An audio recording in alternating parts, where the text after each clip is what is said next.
Bonsoir et bienvenue à tous, nous sommes le samedi 8 mars, il est l'heure de l'info. Victoire citoyenne à Vitry-le-François, le centre des impôts restera finalement ouvert. Les habitants et les élus de la commune s'étaient mobilisés via une pétition. De la terre à l'assiette, les collégiens de Montier-en-Der et les jeunes de l'IME de Puellemontier apprennent l'horticulture. Première étape, le semis, vous le verrez. La communauté de communes des Portes de Meuse a renouvelé la convention territoriale globale, une convention pour renforcer les services locaux, exemple au relais petite enfance de Couzens-les-Forges. Le duathlon de Saint-Dizier aura lieu dans une semaine. À cette occasion, nous vous proposons la rediffusion de l'interview de Serge de Belis, organisateur de l'événement, qui était venu sur notre plateau.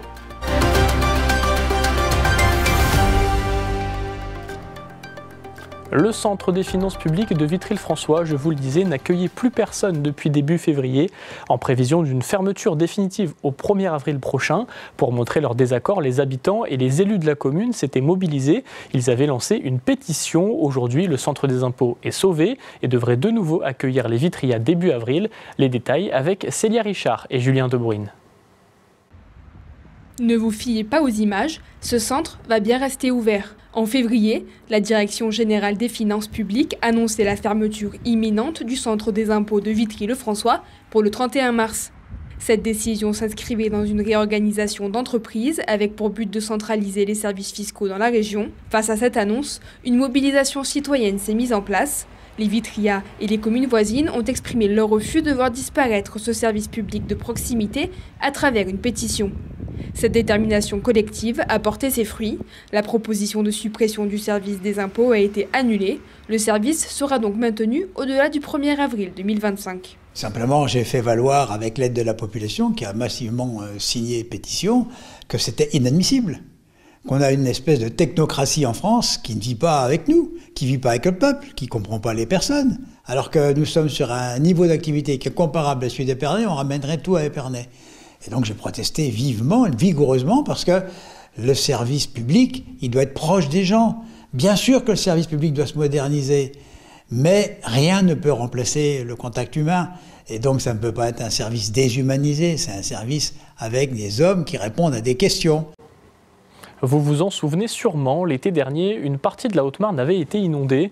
Aujourd'hui, 5 communes ont été placées en état de catastrophe naturelle à la suite d'un arrêté interministériel.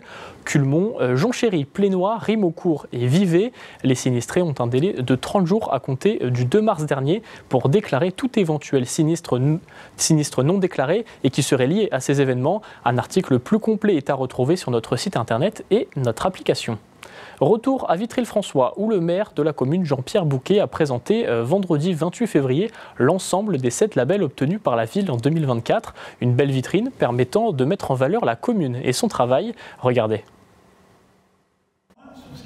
7, c'est le nombre de labels que possède désormais Vitry-le-François. Une reconnaissance pour l'engagement de la ville en faveur du cadre de vie, du sport et de la transition écologique. La municipalité a d'ailleurs axé son développement sur l'économie verte.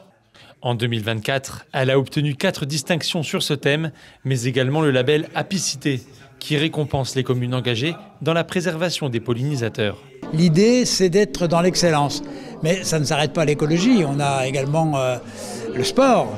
Et donc là, on est ville sportive et ça nous fait effectivement énormément plaisir. Et puis dans le cadre général, pour que la ville soit belle, il faut qu'elle soit entretenue, fleurie. On a conservé nos 3 étoiles en ce qui concerne les villes fleuries. Alors il ne faut pas que ça soit à la foire à neuneux, excusez-moi pour l'expression.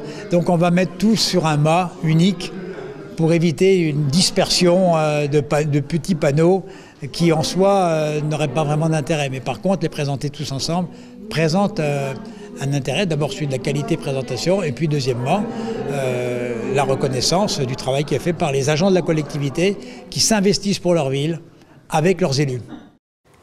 La ville vise d'ailleurs une 4e étoile du label européen Territoire engagé pour la transition écologique.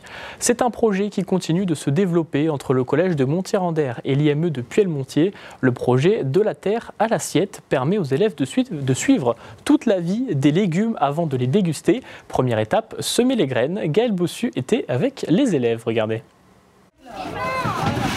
Un cours de SVT pas comme les autres. Les mains dans le terreau, les 6e du collège de Montier-Anders apprennent comment semer fruits et légumes. Et vous semez tout le long. Pendant les prochains mois, ils suivront en temps réel la vie de leurs graines. C'est l'esprit du concret en fait.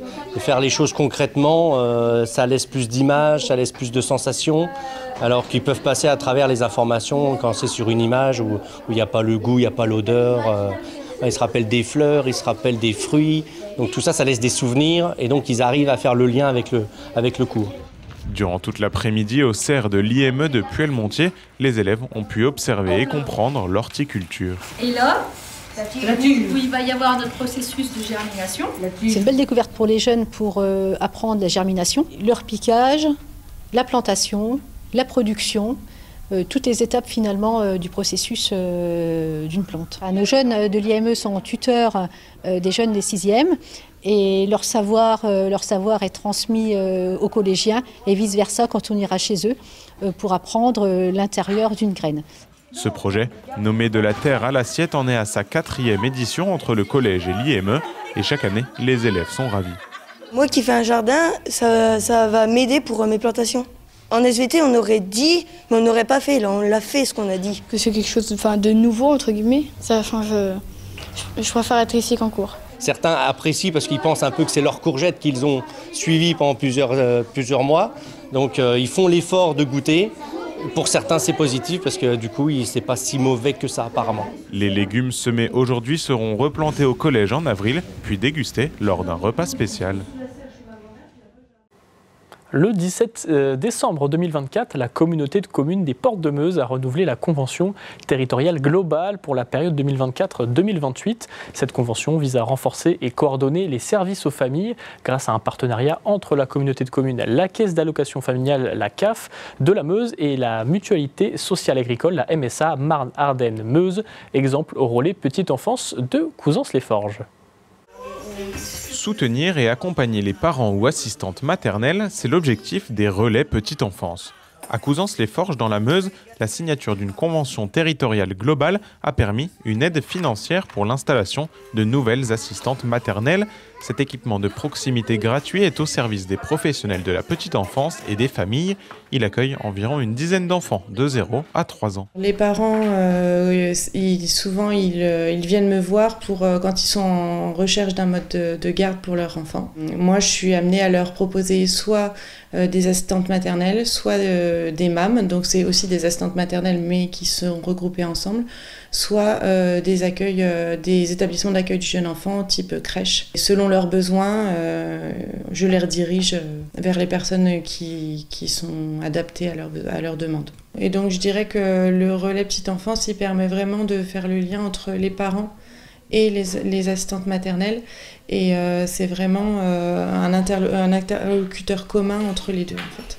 La convention repose sur un plan d'action en 4 axes: l'accès au droit et au numérique, la jeunesse avec un soutien au BAFA et bourse de permis de conduire, mais aussi la parentalité et la petite enfance. Cet établissement de Couzens-les-Forges propose par exemple des conférences. La prochaine est prévue fin avril. Selon les besoins des assistantes maternelles, lors de nos rencontres, nos discussions, on met en place ces conférences qui sont ouvertes aux assistantes maternelles, aux parents employeurs, au personnel des crèches. Ça permet de s'informer sur les émotions et leur gestion.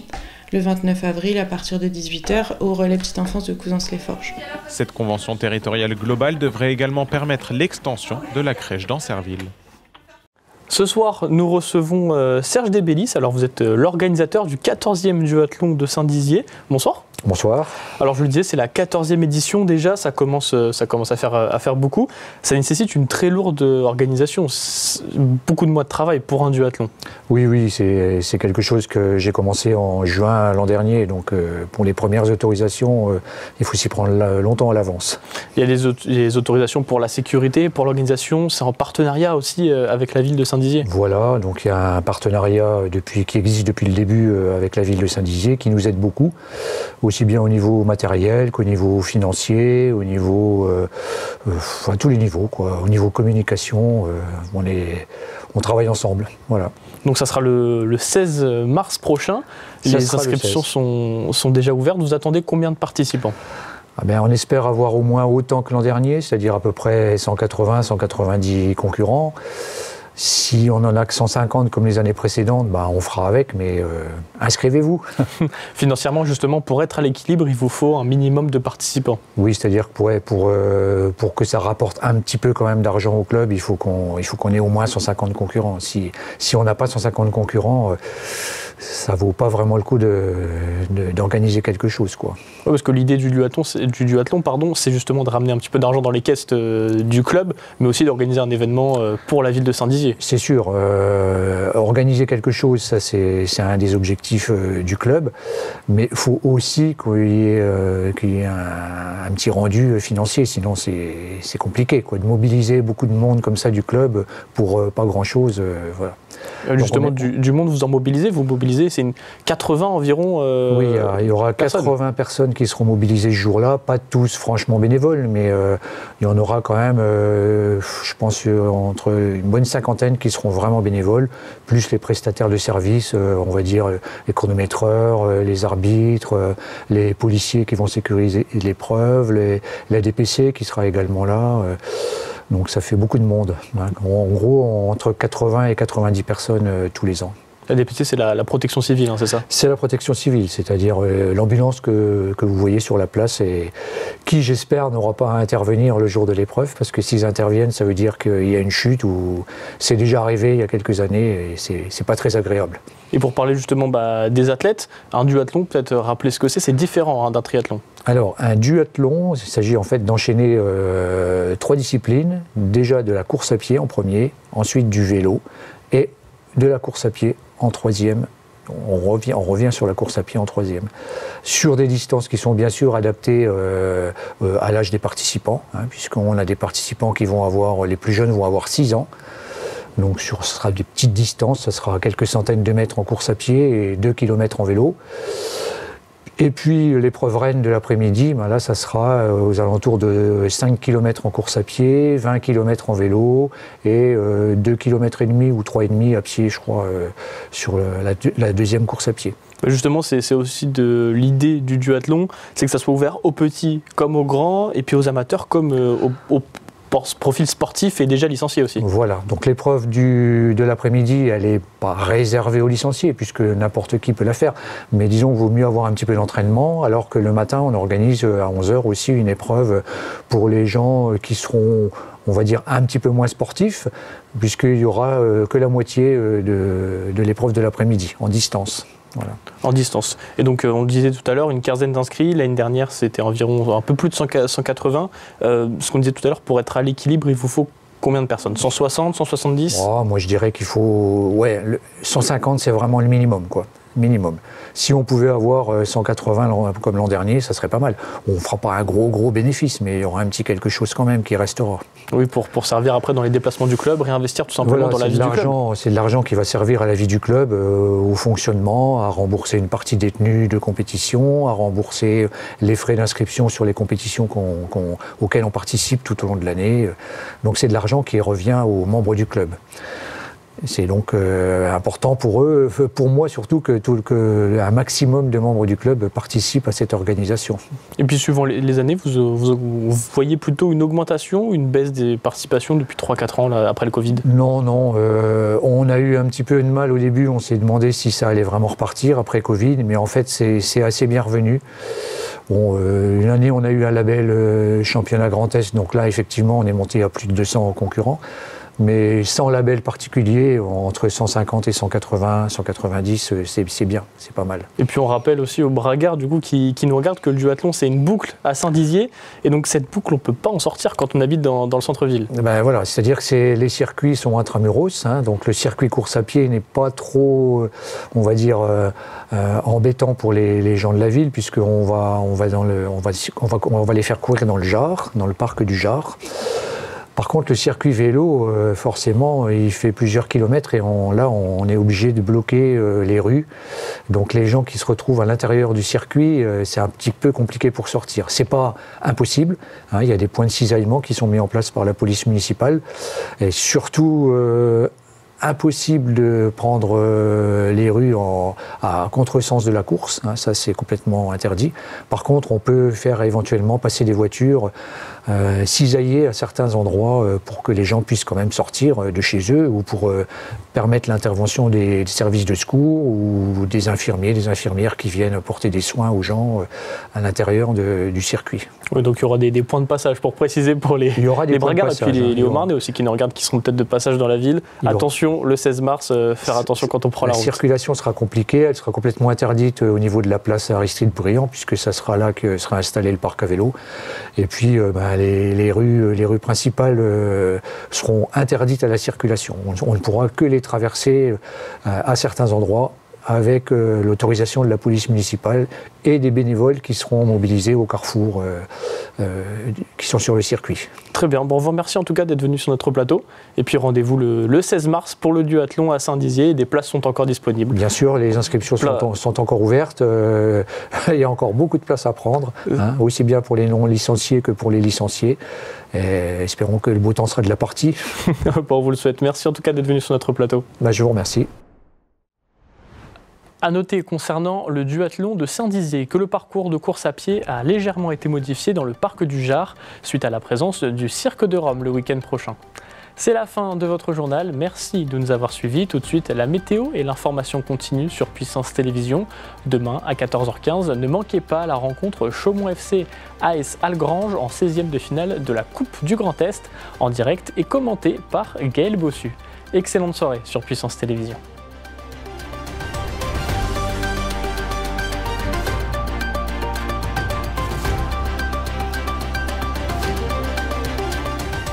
Toute l'actualité en continu à retrouver sur notre site internet et notre application mobile.